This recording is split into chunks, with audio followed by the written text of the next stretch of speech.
Steve is mis Caitríona agus a níl taispeánfaidh méid le Cuachóg Gruaige a dhéanamh cosú len ceann seo.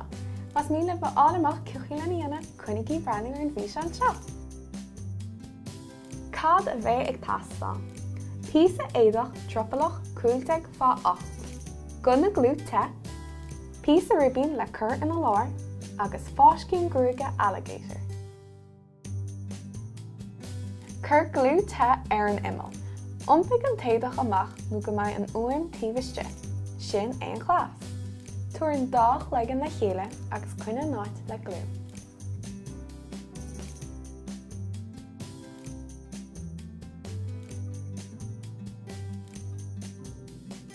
Fáis go Cuachóig a lár báide.